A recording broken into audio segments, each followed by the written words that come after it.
오늘 본문을 이해하기 위해서는요, 오늘 본문의 그 시점을 이해할 필요가 있습니다. 요한복음 12장 12절부터 예루살렘에 예수님께서 입성하시는 장면이 나옵니다. 입성하시고 나서 예수님께서 십자가에 돌아가시기까지가 7일이 걸립니다. 그러니까 요한복음 12장부터 요한복음 20장까지 7일간의 이야기들을, 또 사건들을 기록해 놓고 있습니다.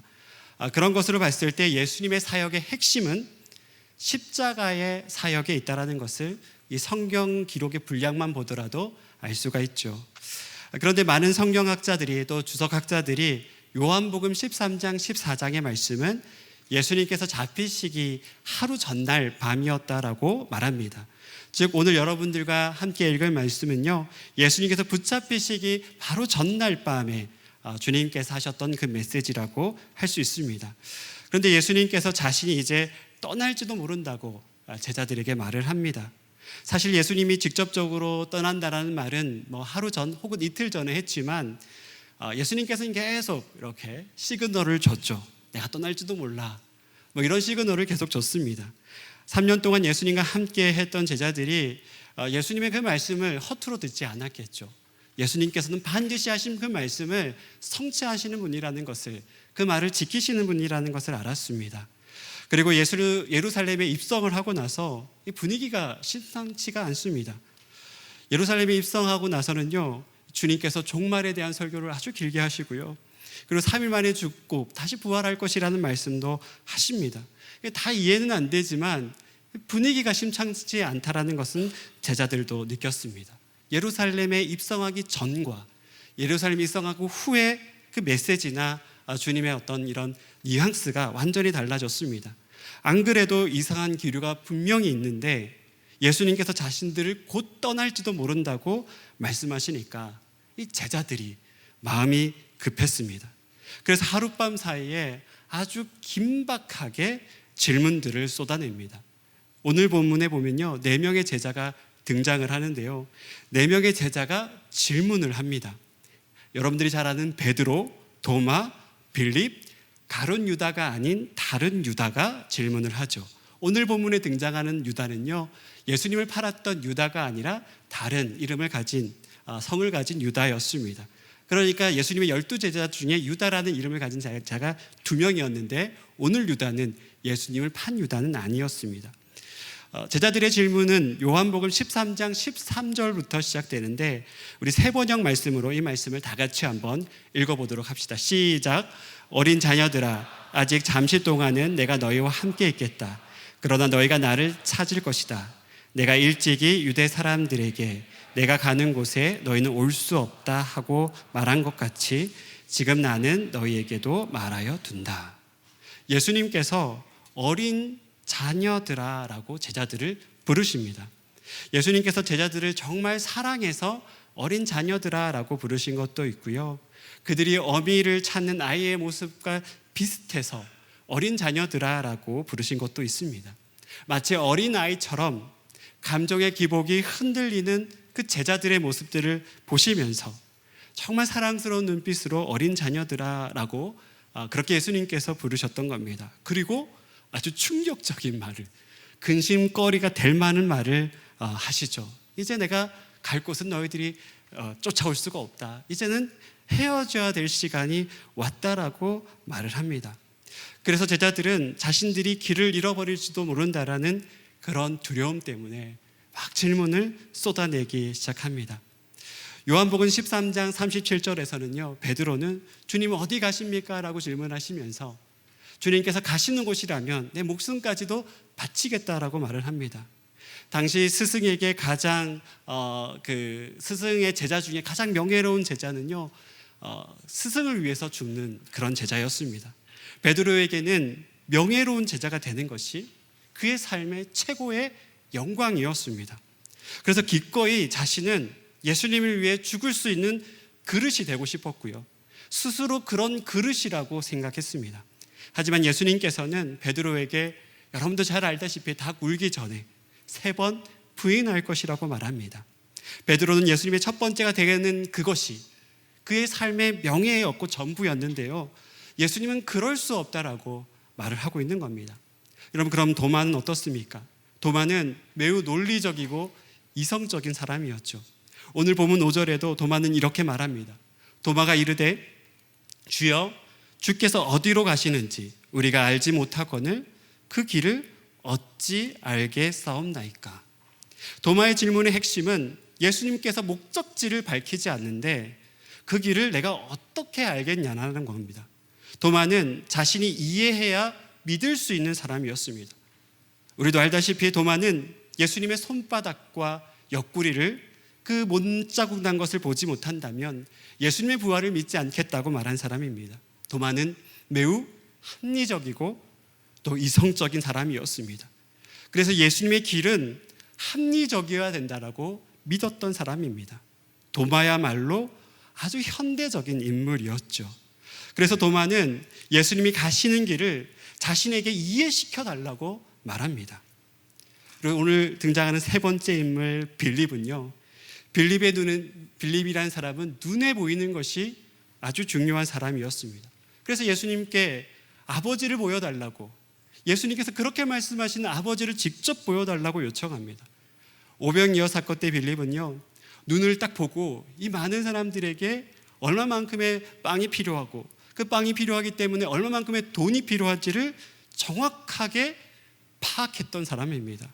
저하고는 정말 다른 아주 계산이 명확하고 또 현실 파악이 뛰어났던 인물이 바로 빌립이었습니다. 그런데 그런 빌립이 예수님께서 떠난다고 했을 때, 예수님의 길을 간다고 했을 때 이 빌립은 아버지가 어떠한 분이신지 보여달라고 질문을 합니다. 마지막으로 성경에 딱 한 번밖에 나오지 않는 유다가 여기서 등장을 하는데요, 유다는 사회 개혁을 하고 싶었던 인물이었습니다. 요한복음 14장 22절에는 이렇게 말씀하는데 우리 다 같이 한번 이 말씀을 읽어봅시다. 시작. 가롯이 아닌 유다가 이르되 주여 어찌하여 자기를 우리에게는 나타내시고 세상에는 아니하려 하시나이까. 여러분, 유다는요, 예수님의 칼로 세상을 개혁하고 싶은 꿈을 가지고 있었던 인물이었습니다. 그래서 예루살렘에 입성만 한다면, 정치와 행정과 종교의 중심지였던 예루살렘에 입성만 한다면 세상이 바뀔 것이라고 그렇게 꿈꿨던 인물이었습니다.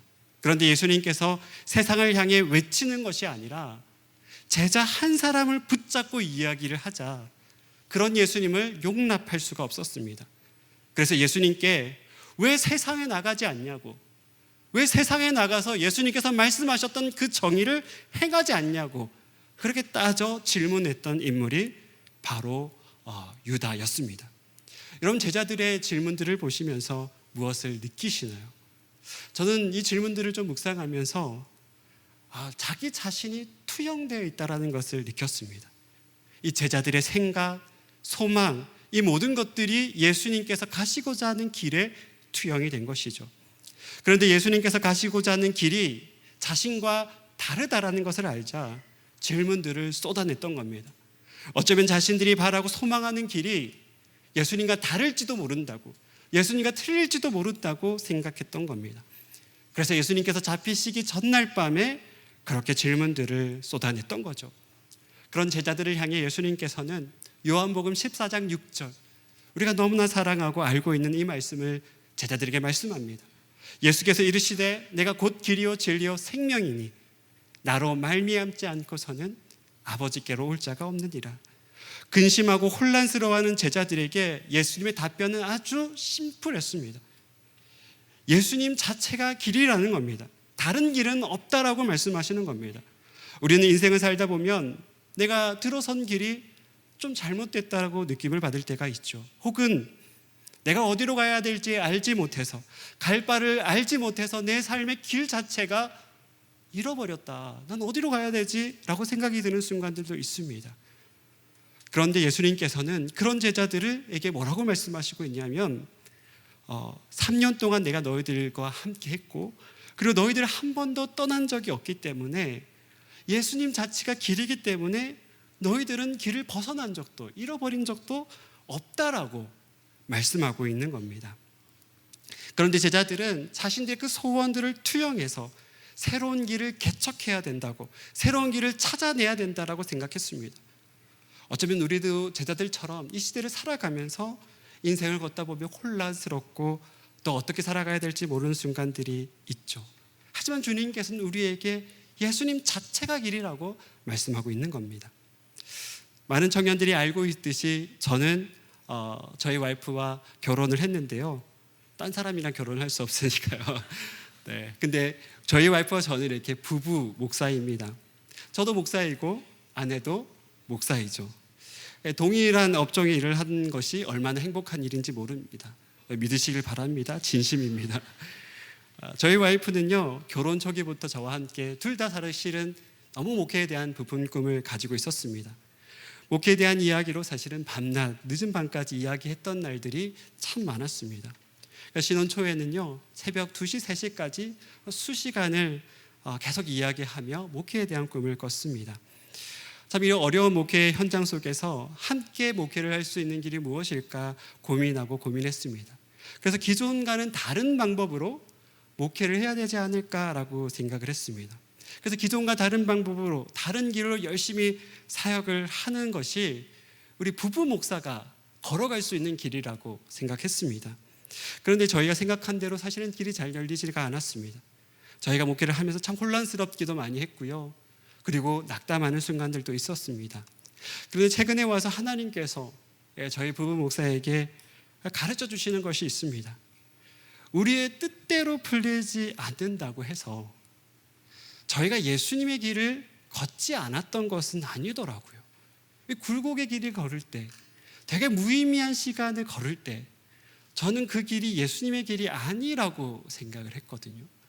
그리고 그 길은 예수님께서 원하지 않는 길이라고 생각을 했는데, 근데 그 굴곡의 시간을 걸어갈 때도 그 길이 예수님의 길이었더라고요.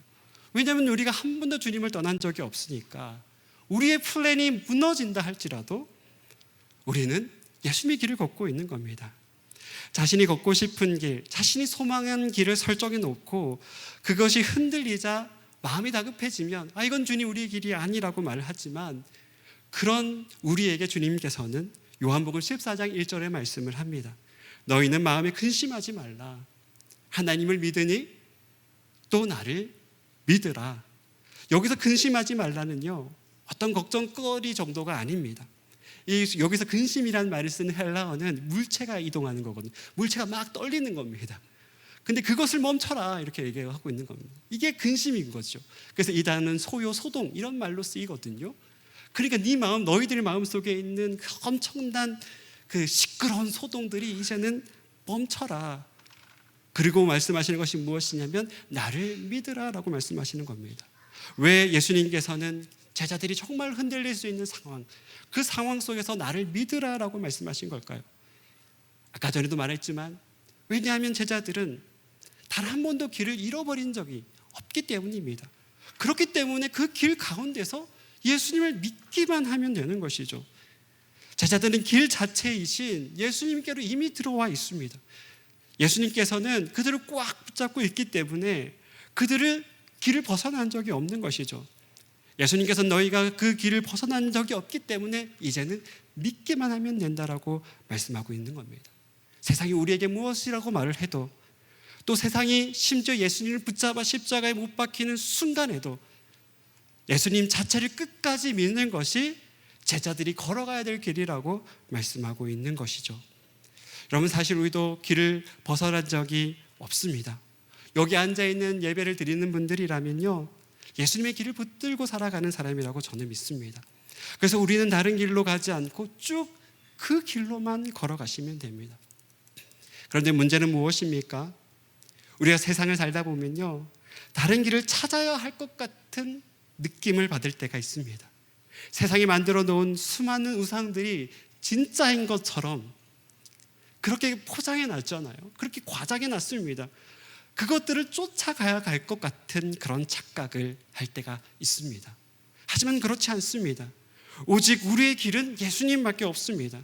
세상에 정의가 있는 것 같고 주변에 들려오는 소리들이 정말 진짜인 것 같지만, 여러분, 그것은 느낌입니다. 그냥 느낌일 뿐입니다. 인간은 정말 어리석은 존재라서요, 우리는 스스로의 길을 개척할 수 있는 존재들이 아닙니다. 예수님 당시에 새로운 길을 개척하는 사람들요 정말 많았고요. 자신이 정답이라고 외쳤던 사람들도 진짜 많았습니다. 하지만 예수님께서는 세상의 시스템에 대한 문제를 지적하지 않으셨고요. 세상의 철학과 학문을 가지고 싸우지 않았습니다. 논쟁하지 않았습니다. 단지 하나님의 말씀을 가르쳤고 행했고 보여주셨습니다. 한 영혼을 사랑하는 것이 무엇인지 가르쳐 주셨고, 가난한 자를 돌보는 것이 어떤 것인지 몸소 실천하셨습니다. 우리는 그 예수님을 보고 길을 따라가기만 하면 됩니다. 우리의 삶의 답은 오직 예수 그리스도밖에 없다는 것을 믿으시기 바랍니다. 저는 신혼 초에 한국 교회에 대해서 참 와이프랑 정말 많은 이야기들을 했던 것 같습니다. 그 당시에는 둘 다 교회에서 목회를 하고 있었기 때문에 한국 교회에 대한 알게 되는 정보의 양도 다른 목회자의 2배였습니다. 쌍방으로 정보가 들어왔습니다. 그러니까요 정말 많은 이야기들을 주고받았던 것 같습니다. 한국 교회에 대해서 밤새 마음 아파하고 때로는 분노를 하기도 하고 그런 이야기들을 참 많이 했던 것 같습니다. 근데 지금은 한국 교회에 대해서 둘이 거의 대화하지 않습니다. 둘이 가지고 있는 정보는 정말 많거든요. 근데 둘이 거의 그런 얘기를 의식적이든 무의식적이든 하지 않습니다. 저도 설교를 준비하면서 좀 놀랐습니다. 대신 한 영혼에 대한 변화에 대해서 이야기를 정말 많이 합니다. 어떻게 하면 이 시대에도 한 영혼이 변화될 수 있지? 우리가 부모님에게 들었던 그 놀라운 성령의 역사가 어떻게 이 시대 가운데도 있을 수 있을까? 저희가 20년, 30년 전에 청년으로 했던 그 뜨거운 그 현장이 어떻게 다시 재현될 수 있을까? 그렇게 그 영혼이 변할 수 있을까라는 얘기들을 참 많이 합니다. 한 사람의 제자가 변화되는 것이 여러분 크게 느껴지지 않을 수도 있습니다. 맞습니다. 한 사람이 변한다고 해서 세상이 변하지는 않죠. 한 사람의 제자가 변한다고 해서 로마 사회 전체가 변한 것이 아닙니다. 하지만 저는 한 명의 제자가 변하는 것이 예수님의 길이라고 믿습니다. 바로 오늘 본문이 그 증거입니다. 예수님이 잡히시기 전날 밤, 여러분 어쩌면 인류 역사상 가장 중요한 날 아닙니까? 이제 이 땅에서 있을 수 있는 시간이, 예수님이 있을 수 있는 시간이 거의 없습니다. 창조주이신 예수님께서 육체를 가지고 직접 이 땅에 있는 마지막 순간입니다. 그런 중요한 날에 예수님께서 다른 길로 가지 않도록 제자들을 꽉 붙잡고 있는 겁니다. 거기 모여있는 제자들 한 사람 한 사람에게 초점이 맞춰져 있습니다. 예수님의 초점은 로마 정부와 세상이 아니었습니다. 여러분 요한복음 13장부터 17장까지를 한번 천천히 읽어보시길 바랍니다. 5장이나 되는 긴 분량의 말씀인데 이 모든 말씀이 예수님이 붙잡히기 하루 전날 밤에 하셨던 말씀입니다. 이 말씀을 읽어보시면요, 예수님은 십자가 앞에서 딱 한 사람밖에 보이지 않았습니다. 자신이 섬겼던 제자, 자신이 가르쳤던 제자밖에 보이지 않았습니다. 이제 그 다음 날이면 세상이 무너지고 그리고 여러 가지 수많은 일들이 있을 텐데 그런 것들이 예수님에게는 중요하지 않았습니다. 여러분 13장부터 17장까지 이 말씀 중에 가장 많이 등장하는 말씀이 뭔지 아십니까? 아버지 안에, 너희가 내 안에, 그리고 성령께서 함께 하신다. 이 말이 13장부터 17장 내내 반복적으로 계속 등장을 합니다. 그 예수님의 길은 삼중 보호막을 쳐서 제자들을 보호하고 계신 겁니다. 첫 번째 보호막은 어떤 보호막입니까? 아버지 안의 보호막입니다. 두 번째 보호막은 어떤 보호막입니까? 내 안에, 즉 예수님의 안이라는 것이죠. 그리고 세 번째 보호막은 성령께서 함께 하시는 겁니다. 이 보호막이 하나라도 정말 안전한데 주님께서는 제자들이 다른 길로 혹은 그 길을 잃어버리지 않도록 삼중 보호막을 쳐서 이 마지막 날 밤에 제자들을 만나고 있는 겁니다. 여러분 예수님의 길은 어떤 일이 있더라도 우리 주님과 함께하는 길입니다. 세상이 무너진다 할지라도 우리 주님과 함께하는 길이 바로 예수님의 길입니다. 여러분 그것을 진정으로 믿으신다면 오직 예수 그리스도 안에 살아가시는 여러분들이 되시기를 진심으로 축복합니다. 그리고 세상의 다른 길에 현혹되는 것이 아니라 그 길을 걸어가는 우리 귀한 청년들과 성도들 되시기를 진심으로 축복합니다. 그런데요, 흥미로운 것 한 가지가 있는데, 이 4명의 제자들이 오늘 등장을 하잖아요.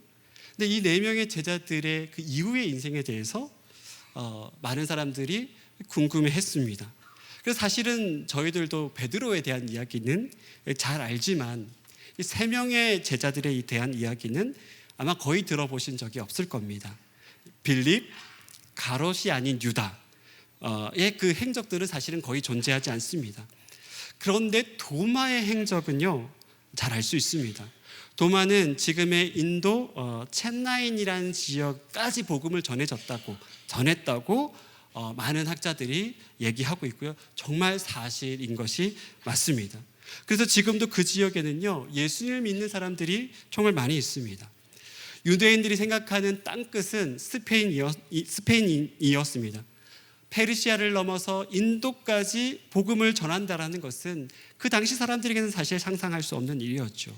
그런데 일부 사도들은요, 예수님의 명령을 따라서 자신도 모르는 땅끝까지 복음을 전했다라는 것을, 그래서 다 전하고 주님의 부르심을 받았다는 것을 알 수 있습니다. 여러분, 합리적이고 이성적인 도마가 어떻게 인도까지 가서 복음을 전할 수 있었던 것일까요? 아마 처음부터 인도로 갈 것이라고 생각했던 것은 아닐 겁니다. 그런데 예수님의 길을 포기하지 않고 따라가다 보니까, 성령의 인도하심을 따라가다 보니까 인도까지 간 것이죠. 처음에는 합리적인 의심을 많이 했던 도마가 예수님의 길, 인도까지 가는 너무나 불합리한 길을 거기까지 간 겁니다. 부활하신 예수님을 만나고 도마는 그 길을 걷기 시작했습니다. 그리고 그 길을 걸으시면서, 예수께서 걸어가신 그 길을 걸으면서 이게 진리구나라는 것들을 깨닫게 된 겁니다. 여러분, 요한복음 14장 6절 말씀에서 말씀하시는 나는 길이요 진리요를 할 때 진리는요, 어떤 추상적인 개념이 아닙니다. 어떤 철학적인 개념이 아닙니다. 여기서 사용되는 헬라어 진리는 분명한 사실을 나타낼 때 쓰는 헬라어입니다. 그러니까 우리는 예수님을 길을 걸어갈 때 예수님만이 우리의 정답이라는 것을 분명하게, 확실하게 경험하게 됩니다. 그 길을 걷기 전에는, 혹은 멀리서 그 길을 묵상할 때는 진리라는 것을 잘 알지 못합니다.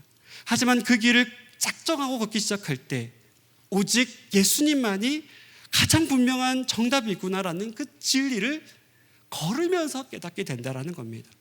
도마가 아직 예수님의 말씀을 하신 그 길을 듣기만 할 때는 그 길이 진리처럼 보이지 않았습니다. 그런데 복음을 듣고 예수님의 제자로 살아가려고 할 때, 제자 중에서 가장 합리적이고 이성적이었던 도마가 그 시대는 상상도 할 수 없는 인도까지 가서 복음을 전하는 것을 알 수 있습니다. 예수님의 말씀처럼 예수님을 믿고 그 길을 걸었더니 참된 진리가 이해가 됐던 것이죠. 그뿐만 아니라 우리가 예수님의 길을 걸어갈 때 우리는 진정한 생명을 경험하게 됩니다. 사망 권세를 이기시고 영원히 죽지 아니하시는 그 예수 그리스도의 그 생명을 우리가 그 길을 걸어가면서 경험하게 됩니다. 우리가 예수님과 함께 걷지 않으면요, 이 생명이 뭔지를 잘 모릅니다. 이 생명을 어떻게 설명합니까? 여러분, 전 생명을 설명할 때가 너무 어렵습니다. 이건 정말 체험해야 되는 거거든요. 그런데 예수님께서 말씀하신 길을 걸을 때 하나님께서 우리가 알 수 없는 강력한 역사심을 부어주십니다. 여러분, 도마가 어떻게 인도까지 갔을까요? 그 시기 2000년 전에 인간적인 눈으로 보면 불가능하죠. 그런데 복음을 들고 길을 걷다 보니까 하나님께서 말도 안 되시는 역사심이 있었던 겁니다. 그리고 2000년이 지난 지금 힌두교 국가에서 예수님이 믿는 마을이 진짜 있습니다. 정말 점과 같이 있긴 하지만요, 예수님 믿는 마을이 있어요. 도마가 복음을 전파한 그 마을이 지금도 여전히 예수님을 믿습니다. 제가 그 마을에서 목회하는 목사님을 조금 압니다. 인도 목사님을 조금 압니다. 근데 그 목사님의 얘기들, 그 가족의 얘기들을 들어보면 정말 놀랍습니다. 인도에서 예수님을 믿는 것이 진짜 어렵거든요. 그런데 도마가 전해진 그 복음이 2000년이나 지나도 여전히 생명력이 있는 겁니다. 여러분, 예수님의 복음은 2000년이 아니라 영원히 생명력이 있음을 믿으시길 바랍니다. 여러분, 우리가 예수님의 길을 걸을 때는요, 이 삼중 보호막으로 우리를 둘러싸 주십니다. 아버지 안에서 한번 랩으로 싸서 보호해 주시고요. 그리고 예수님 안에서 우리를 잘 품으셔서 예수님께서 끝까지 우리를 사랑해 주십니다. 그리고 마지막으로는요, 성령으로 인도하셔서 우리를 끝까지 포기하지 않고 그 길을 걷게 하십니다. 그런데 삼중의 보호막은요, 예수님의 길을 걸을 때만 경험할 수 있는 겁니다. 우리가 예수님의 길을 걸으려고 할 때 분명히 흔들리는 순간들이 있죠. 그래서 우리는 다른 대안을 찾아보려고 합니다. 좀 더 새로운 것이 있지 않냐라고 우리는 생각할지도 모릅니다. 하지만 우리는 예수님의 길을 걷다 보면 한 가지 분명한 사실을 알게 됩니다. 이 땅에 참 많은 것이 있지만 참 부질없구나. 예수님만 있으면 충분하구나. 예수님만 진짜 진리구나. 그리고 이 고백을 하는 것이 나에게는 정말 생명이구나 라는 것을 깨닫게 되는 겁니다. 여러분, 우리가 예수님께서 말씀하신 그 길을 걸을 때 반드시 이 길과 진리, 생명을 경험하게 될 것이라고 말합니다. 그리고 주님께서는 절대 우리를 고아처럼 내버려 두지 않으시고 우리의 삶을 반드시 인도할 것을 믿습니다. 간절히 소원하는 것은요, 우리 모두가 포기하지 말고요, 예수님이 말씀하신 그 제자로서의 길을 걷는 저와 여러분들이 되시기를 진심으로 소원합니다.